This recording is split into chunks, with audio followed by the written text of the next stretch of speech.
জলবায়ু পরিবর্তন এবং দ্রুত ও অপরিকল্পিত নগরায়ন এই দুইয়ের চাপে বিশ্বের বহু শহর এক নীরব সংকটের মুখোমুখি।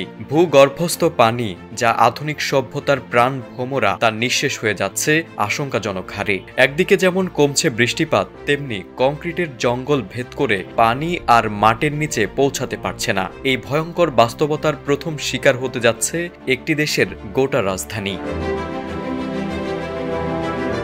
বিশেষজ্ঞরা সতর্ক করে দিয়েছেন, আফগানিস্তানের রাজধানী কাবুল হতে পারে বিশ্বের প্রথম আধুনিক শহর যা পুরোপুরি পানিশূন্য হয়ে পড়বে। একসময় যে শহর জীবনের কোলাহলের মুখর ছিল, আজ তার ভবিষ্যৎ এক ফোঁটা পানির জন্য থমকে দাঁড়িয়েছে। গবেষণায় বলা হচ্ছে, যেভাবে পরিস্থিতি এগোচ্ছে তাতে 2030 সালের মধ্যেই কাবুলের মাটি থেকে আর এক ফোঁটা পানিও তোলা সম্ভব হবে না।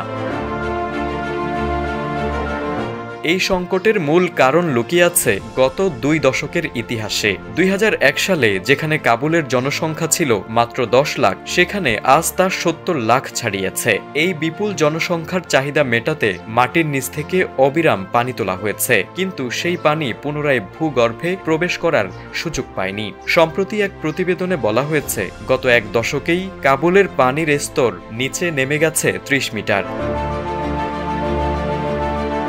পরিস্থিতি এতটাই ভয়াবহ যে শহরের প্রায় অর্ধেক নলকূপ এর মধ্যেই শুকিয়ে গেছে। প্রতি বছর ভূগর্ভে যে পরিমাণ পানি স্বাভাবিকভাবে জমা হয় তার চেয়ে 44 মিলিয়ন ঘনমিটার পানি বেশি তোলা হচ্ছে। এই ধারা চলতে থাকলে আগামী কয়েক বছরের মধ্যেই কাবুলের সমস্ত জলধারা শুকিয়ে যাওয়া এক নিশ্চিত পরিণতি।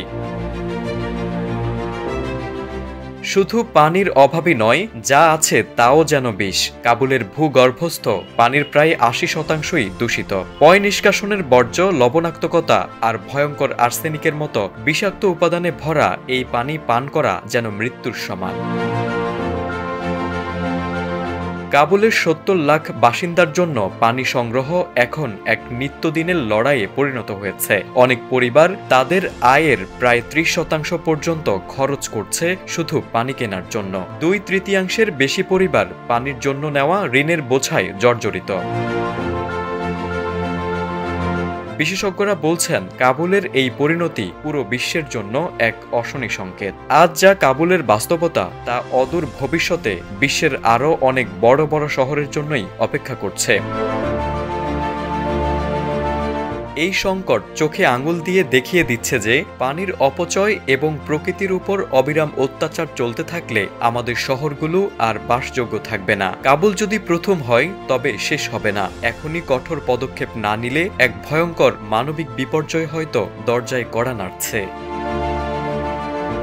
তারেক আজিজ, সময়ের আলো।